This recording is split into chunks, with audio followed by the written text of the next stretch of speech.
الحمد لله العظيم العليم الحكيم الخبير البصير النصير ذي الجلال والإكرام الذي خالق السماوات والأرض والجبال والبحر والنجوم وجميع الخلق وحده لا شريك له وحده بوحدة موحدة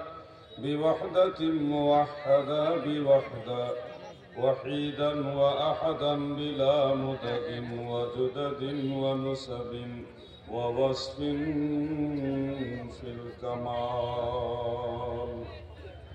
وحده لا شريك له ولا ند له ولا مثل له ولا مثال له ولا وزير له ولا نذير له ولا جلد بلد ولد جسد رسو جزو نزو عزم له ولا مقارن له ولا مكازم له ولا مدامي له ولا مضارع له ولا مناظر له ولا مقابل له ونشهد أن سيدنا وسندنا وحبيبنا وحبيب ربنا وطبيب قلوبنا وقوة إيماننا ونورنا ومنورنا ومخدومنا ومعصومنا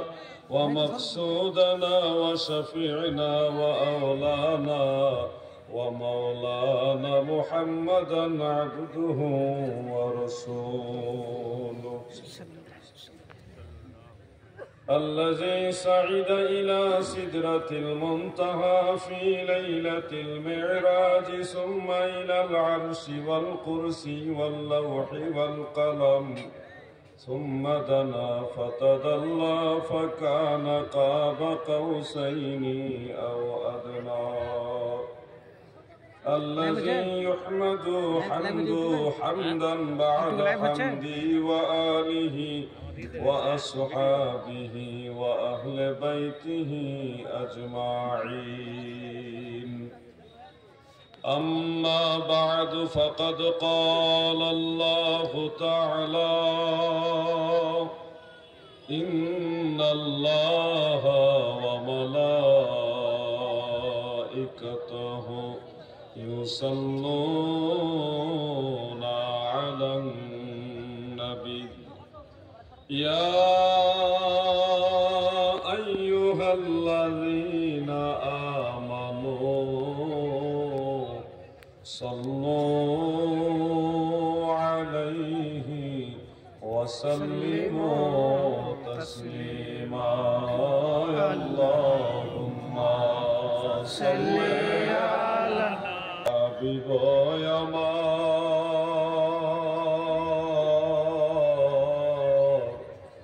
মুক্তির কারণে এলো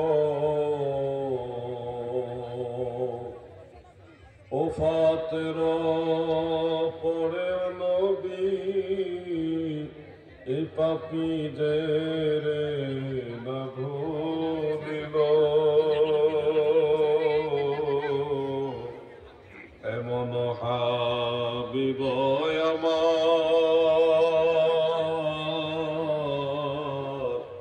মুক্তির কারণে এলো আল্লাহুম্মা সাল্লি নিশি জেগে জেগে আরাধনা বিভোরে কান্দিয়া কাটাইতেন নবী পাপী উম্মতের তরে আল্লাহুম্মা সাল্লি আল্লাহ আল্লাহ আল্লাহ আল্লাহ আল্লাহ